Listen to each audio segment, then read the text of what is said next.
মুহূর্তেই খুব অল্প সময়ের মধ্যে বাংলাদেশ জামাত ইসলামীর আমির ডাক্তার শফিকুর রহমানের প্রস্তাব, হাসনাত, শারজিস, ইনকলাব মঞ্চ সহ তারুণ্যের দাবি মেনে নিয়েছে প্রফেসর ডক্টর মোহাম্মদ ইউনূস সরকার।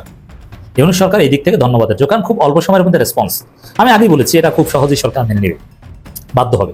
তরুণরা 24-এর বিজয়ীরা যখন কাউকে ধরে কিছু না কিছু, তো এই জন্য আমরা এই ম্যাথমেটিক্সটা, তো এই অঙ্কটা তো আমরা সবাই ক্লিয়ার। এটি বাংলাদেশের রাজনীতিতে একটি নতুন বিষয় ছিল অনেকের জন্যই। এই বিষয়টি আগে তেমন আলোচনা হয়নি। চমৎকার কিছু সিদ্ধান্ত, যেগুলো পুরনো রাজনৈতিক দলগুলো, বিএনপি বলি আর আওয়ামী লীগ বলি, জাতীয় পার্টি বলি, বাংলাদেশের রাজনীতিতে যতগুলো দল ক্ষমতা ভোগ করেছে, ক্ষমতায় থেকেছে, তারা কখনো এগুলো করতে সাহস পায়নি। একটি চমৎকার ঘোষণা, প্রশংসনীয় বলতেই হবে। ওরকম মিসাইল আসতেছে তো ভাই, কারণ পাহারাদার লাগবে এই দেশের। এই দেশ বারবার চুরি হয়ে যায় ভাই, বারবার চুরি করে হয়ে যায়, বারবার নিজেদের মধ্যে ঝগড়া লাগায় দেয়, বিবাদ লাগায় দেয়, তাইলে তো ঘটনা শেষ হয়ে যায় ভাই এক সপ্তাহের মধ্যে। এত দেরি করলে হবে না। এইটা অনেকেই কল্পনা করতে পারেনি, স্পেশালি সব হিসাব নিকাশ, সকল হিসাব নিকাশ একেবারে উলট পালট করে দিয়ে এমন একটা ইতিহাস সৃষ্টি করলো যেটা কেউই কল্পনা করতে পারেনি। কাদের সিদ্দিকী, বহুল আলোচিত, বিতর্কিত সেই কাদের সিদ্দিকী, তিনি বলছেন বেঁচে থাকলে জিয়ার দলের সঙ্গে হাসিনার লোকজনের দূরত্ব গুছিয়ে দেব। আসসালামু আলাইকুম দর্শক, বর্তমান সময়ের রাজনৈতিক পরিস্থিতি বা প্রেক্ষাপটকে বিশ্লেষণ করে আপনাদের সামনে বেশ কিছু গুরুত্বপূর্ণ ভিডিও ফুটেজ নিয়ে হাজির হয়েছি। এমনকি দর্শক, আমি আশা করছি আপনারা সেটা ভিডিও শুরুটা দেখে বুঝতে পেরেছেন। তাই বলবো, যারা ভিডিওটি অন করেছেন তারা অবশ্যই নিউজটি না টেনে সম্পূর্ণ মনোযোগ সহকারে দেখবেন, তাহলে এই মূল বিষয়গুলো বা আসল তথ্যগুলো জানতে বা বুঝতে পারবেন। তো প্রিয় দর্শক, আমি আর বেশি কথা বাড়াবো না। এই ভিডিও শুরুতেই আপনাদের যে ভিডিওগুলোর অংশ বিশেষ দেখিয়ে শুরু করেছিলাম, সেই ভিডিওগুলোর বিস্তারিত আলোচনা দেখাবো। তবে তার আগে বলি, যারা এখনো চ্যানেলটি সাবস্ক্রাইব করেননি সকলে চ্যানেলটি সাবস্ক্রাইব করে পাশে থাকা বেল আইকনটি বাজিয়ে দিবেন।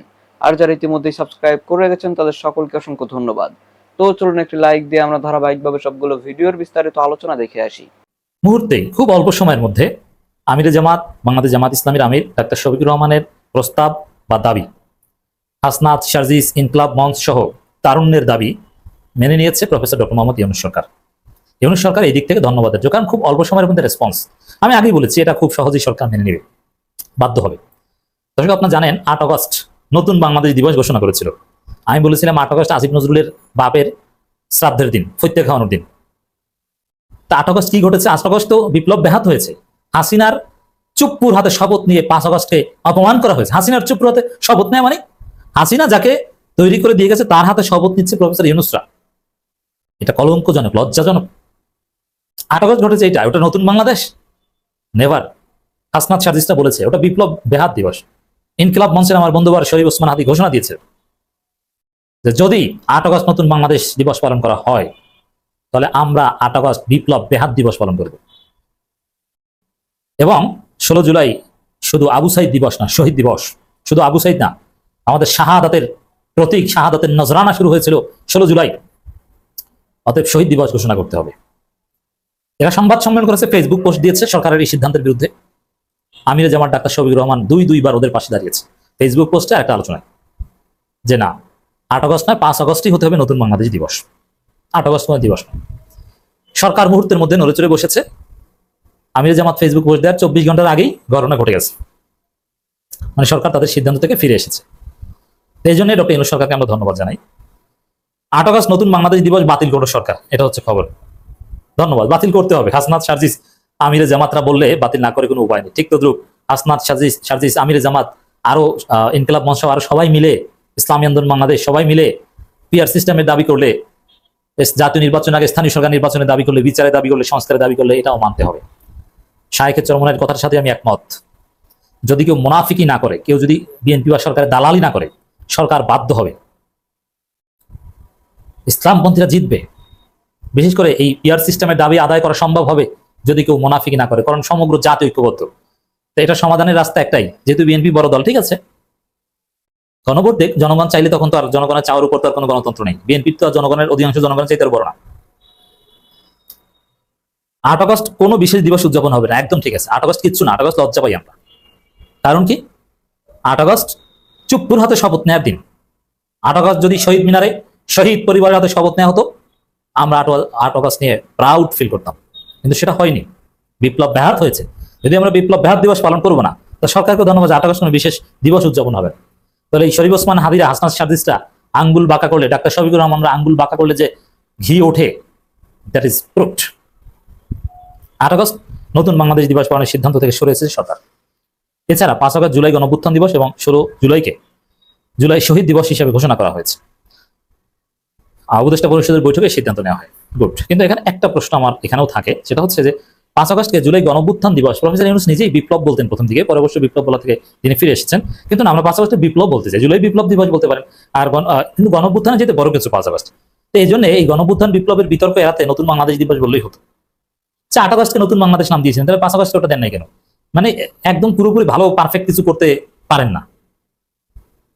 মানে এখানে নানান গোষ্ঠী বিপ্লব বললে বিএনপি রাগ হয়, নতুন বাংলাদেশ বললে রাগ হয়, অথচ এরাই একসময় বিপ্লব বলতো, এরাই একসময় নতুন বাংলাদেশ বলতো। প্রধান উপদেষ্টা প্রেস সচিব শফিকুল আলম ফেসবুক পোস্টে তথ্য জানিয়েছেন। তিনি লিখেছেন, উপদেষ্টা পরিষদ 16 জুলাই শহীদ দিবস এবং 5 আগস্ট গণঅভ্যুত্থান দিবস উদযাপনের সিদ্ধান্ত নিয়েছে। 8 আগস্টের জন্য কোনো বিশেষ দুবার উদযাপন হবে না। এর আগে গত বুধবার ছাত্র জনতার অভ্যুত্থানে সরকার পতনের পর অধ্যাপক ডক্টর মোহাম্মদ ইউনূস নেতৃত্বাধীন সরকার গঠনের দিনে 8 আগস্ট নতুন বাংলাদেশ দিবস হিসেবে ঘোষণা করে সরকার। পরিবর্তে দিবসটিকে প্রতি বছর যথাযোগ্য মর্যাদায় প্রতিপালন করতে সংশ্লিষ্ট সব মন্ত্রণালয়, বিভাগ ও সংস্থাকে অনুরোধ করা হয়। দিবসটি পালনের জন্য জাতীয় আন্তর্জাতিক দিবস পালন সংক্রান্ত মন্ত্রিপরিষদ বিভাগের পরিপত্রে খ শ্রেণীভুক্ত করা হয়েছিল। তারপরে হাসনাত, সার্জিস, ডাক্তার শফিকুর রহমানরা বিরোধিতা করে সরকার থেকে সেখান থেকে ফিরে আসতে বাধ্য হয়েছে। প্রফেসর আলী রিয়াজ স্যার কিন্তু বিএনপির মনোনীত ব্যক্তি। উনি কিন্তু আমেরিকার বিশ্ববিদ্যালয়ে যখন শিক্ষক ছিলেন, বাংলাদেশের পত্রপত্রিকায় নিয়মিত বিএনপির পক্ষে লিখতেন, হাসিনার বিরুদ্ধে লিখতেন, কিন্তু ওনার লেখনীতে আমরা দেখতে পেতাম যে উনি একজন বিএনপিকে ভালোবাসার মানুষ। আর সেই আলী রিয়াজ স্যারের সকল প্রস্তাবেই শুধু বিএনপি বাদ সাজে।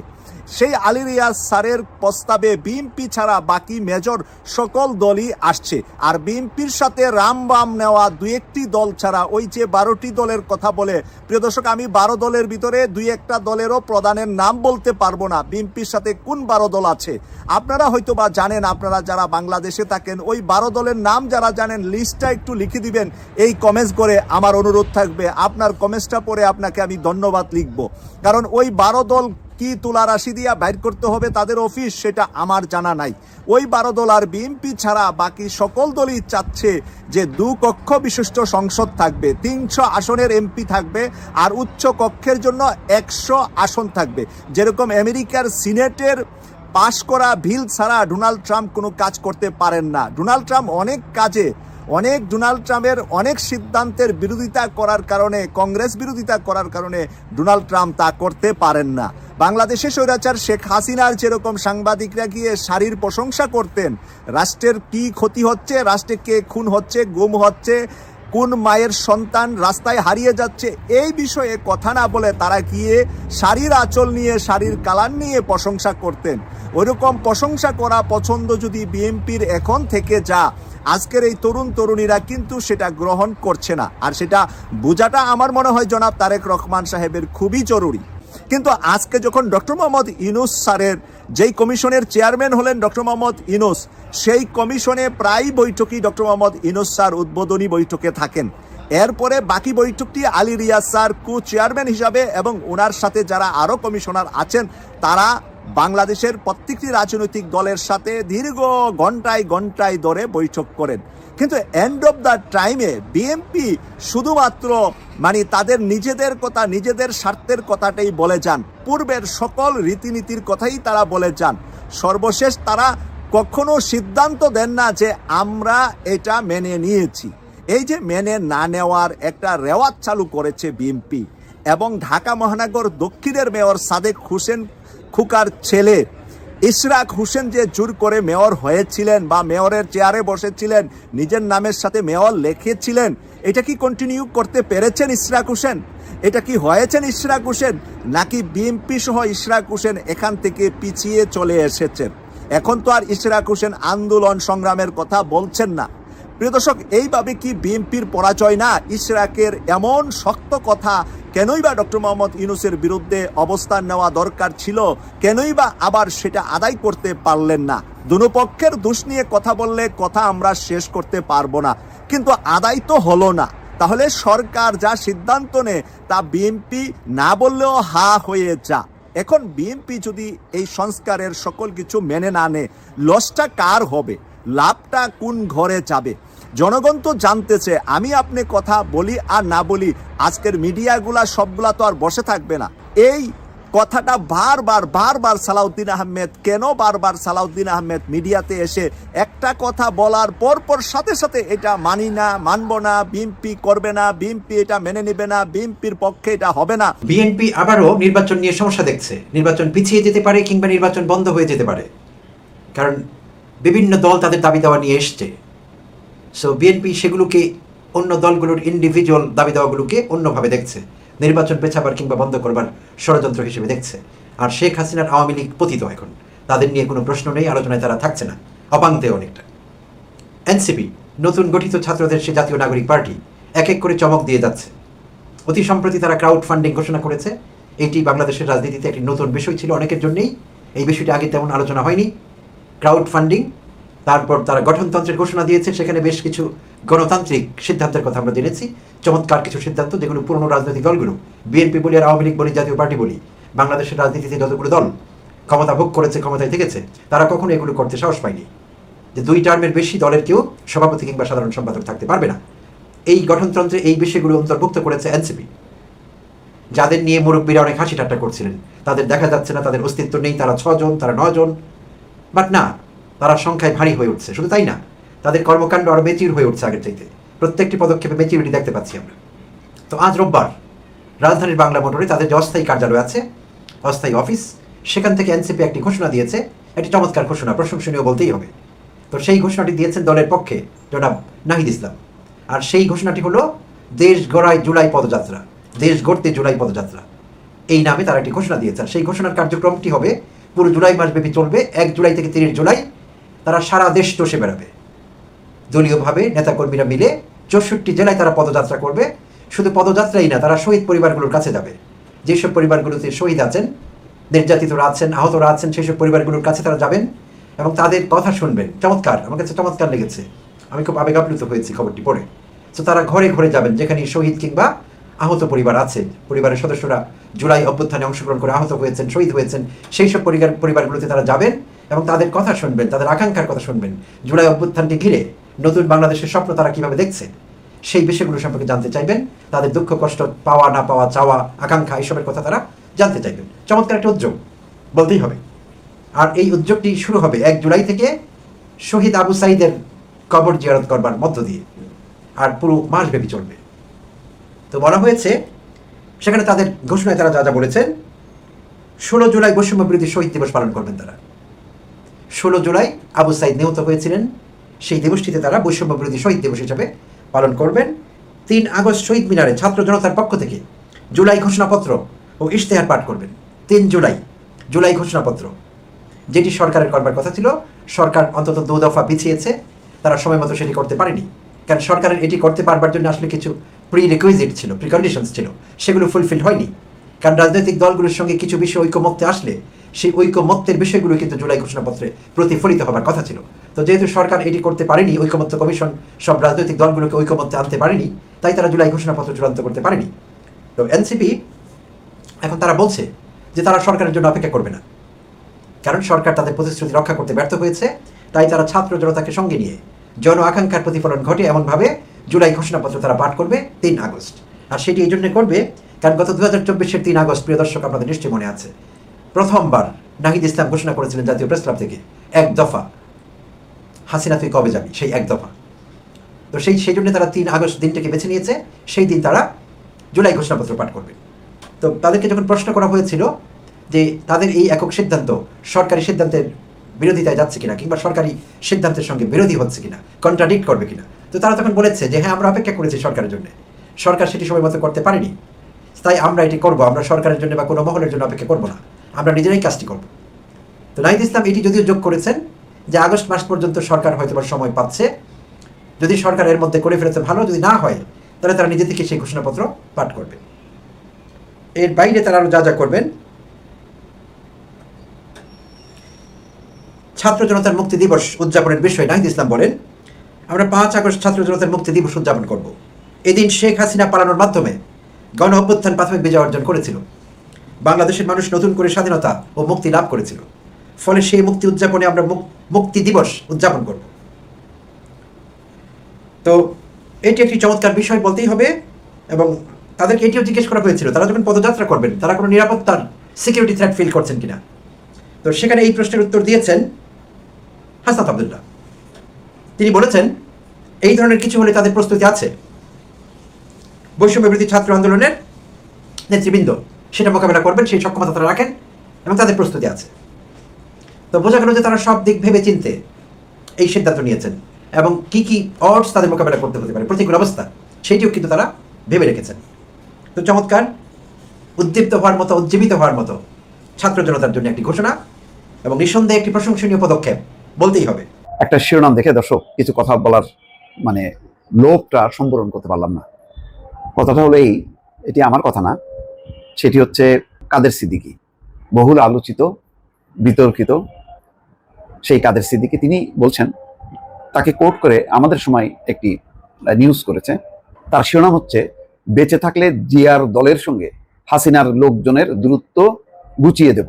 তার মানে আওয়ামী লীগ এবং বিএনপির যে মধ্যে যে দূরত্ব, সেই দূরত্ব গুছিয়ে দেবেন তিনি যদি বেঁচে থাকেন। আসলে কি বলবো, যাক শুনি তার সেই আলোচিত মানে উক্তিটি। দেশের রাজনীতিতে বঙ্গবন্ধুর পরেই জিয়াউর রহমানের স্থান বলে মন্তব্য করেছেন কৃষক শ্রমিক জনতা লীগের সভাপতি বঙ্গবীর কাদের সিদ্দিকী। তিনি বলেছেন, বেঁচে থাকলে আওয়ামী লীগ এবং বিএনপির মধ্যকার রাজনৈতিক দূরত্ব তিনি গুছিয়ে দেবেন। শনিবার টাঙ্গাইলের সোনার বাংলা কমিউনিটি সেন্টার এক সভায় তিনি কথা বলেন। কাদেরিয়া বাহিনীর প্রশাসক মুক্তিযোদ্ধা আবু মোহাম্মদ এনায়েত করিমের স্মরণসভায় তিনি কথা বলেন। তিনি বলছেন, আমি বেঁচে থাকলে জিয়াউর রহমানের দলের সঙ্গে শেখ হাসিনার লোকজনের যে দূরত্ব সেটা গুছিয়ে দেব। বঙ্গবন্ধু একবারের জন্য জিয়াউর রহমানকে কোনো খারাপ কথা বলেননি। বঙ্গবন্ধু মারা যাওয়ার পরেও জিয়াউর রহমান বঙ্গবন্ধু সম্পর্কে টু শব্দ করেননি। তিনি বলেন, স্বাধীনতার সবাই যদি একদিকে থাকতে পারত তাহলে স্বাধীনতার পরাজিত শত্রুরা মুক্তিযোদ্ধাদের গলায় জুতার মালা পরাতে পারত না। জিয়াউর রহমান একজন শ্রেষ্ঠ মানুষ, রাজনীতিতে বঙ্গবন্ধুর পরেই জিয়াউর রহমান। শোকসভায় তিনি বৈষম্য বিরোধী আন্দোলনের সমালোচনা করেন। তিনি বলেন, বৈষম্য বিরোধীদের সফলতার প্রতি আমি হাজারবার সম্মান জানাই, কিন্তু তারা এখন মুক্তিযোদ্ধাদের গলায় জুতার মালা পরায়। আমি বলে দিতে চাই, তাদের গলায়ও একদিন মালা পরবে, সেখান থেকে মুক্তি নেই। যাক, অনেক রকম কথাবার্তা আছে। তিনি বলছেন, আবার বলছেন, আওয়ামী লীগ ভুল করেছে, আওয়ামী লীগ সরকার ভুল করেছে। জয় বাংলাকে কেউ কেউ দলীয় স্লোগান করার চেষ্টা করেছে। না, জয় বাংলা মুক্তিযুদ্ধের স্লোগান, জয় বাংলা দেশের স্লোগান, বাংলাদেশের স্লোগান। আমরা এটাকে মান্য করব, সবখানে আমরা জয় বাংলা বলবো, জয় বঙ্গবন্ধু বলবো। বাংলাদেশ আর বঙ্গবন্ধু কখনো বিচ্ছিন্ন না, এক শব্দ। বঙ্গবন্ধুকে বাদ দিয়ে বাংলাদেশ চিন্তা করা যায় না। সকালে একজন এসে আমাকে বললো, মুক্তিযোদ্ধা যাচাই বাছাই করা হবে। আমি বললাম, যাচাই বাছাই করার তোমরা কারা? তোমাদের তো তখন জন্মই হয়নি, যাচাই বাছাই করলে আমরাই করব। এসব নানান আসলে কাদের সিদ্দিকীর এই কথা যে আওয়ামী লীগ আর বিএনপির দূরত্ব গুছিয়ে দেবো, এগুলি বিভিন্ন মহলকে খুশি করা, বিএনপিকে খুশি করা, আওয়ামী লীগকে খুশি করা, ভারতকে খুশি করা। উনার যদি গত 20-25 বছর যদি তার কথাবার্তা, রাজনৈতিক অবস্থানের যদি বিশ্লেষণ করেন, কোনো ধারাবাহিকতা পাবেন না। সুবিধা অনুযায়ী উনি একবার বিএনপি জোটে থাকে, তখন দেখেন না এই জোট সফল হবে না, তখন জোট থেকে বিচ্ছিন্ন হয়। এই নির্বাচনের আগে, দ্বাদশ জাতীয় সংসদ নির্বাচনের আগে শেখ হাসিনার গণভবনে যে শেখ হাসিনার সঙ্গে দেখা করছেন, দেখা করে আবার তার ওই যে বাড়ি মোহাম্মদপুরে 1 টাকার বিনিময়ে সেটা আবার পাইছে। সুবিধা নিতে সাধেননি। যখন বিএনপি ক্ষমতায় ছিল তখন আবার তিনি পার্লামেন্টে উচ্চকিত, তিনি তখন বিভিন্ন রকম টেন্ডার সুবিধা, বিভিন্ন ব্রিজ কালভার্ট করছে অসমাপ্তভাবে, বিল আবার তুলে নিছে ঠিকই। আবার আওয়ামী লীগ থেকে সুবিধা, বিএনপি থেকে সুবিধা, নানান রকম বেলকিবাজি কথাবার্তার মধ্য দিয়ে আবার বলে যে জামাতকে নিয়ে যদি কি বলে মানে বেহেশতে যাইতেও সে রাজি না, নাকি জাহান্নামে যাইতেও সে রাজি না, এরকম একটা কথাবার্তা, মানে নানান রকম চটুল চুটকি কথাবার্তা দিয়ে তিনি টিকে আছেন কোনো রকমে। কিন্তু তার কোনো রাজনৈতিক জীবনের কোনো সততা নেই, কোনো লক্ষ্য নেই, আদর্শ নেই। কি বলতে চান, কি করতে চান, সবই হচ্ছে সুযোগ সুবিধা মাফিক তিনি কথাগুলো ছোড়েন। রাজনীতিতে যারা এতিম হয়, যাদের কোনো অবস্থান থাকে না, আসলে তারা এমনই হয়। কাদের সিদ্দিকী তেমনই একজন। দর্শক, আমি আশা করছি আপনারা সকলে অত্যন্ত মনোযোগ সহকারে সবগুলো ভিডিও দেখেছেন। এমনকি দর্শক, যদি এই ভিডিওগুলো সম্পর্কে আপনাদের কোনো মতামত থেকে থাকে তাহলে তা অবশ্যই জানাবেন। দর্শক, নিউজটি শেষ করছি এখানেই, ফিরছি পরবর্তী নিউজে নতুন কোনো টপিকে। আল্লাহ হাফিজ।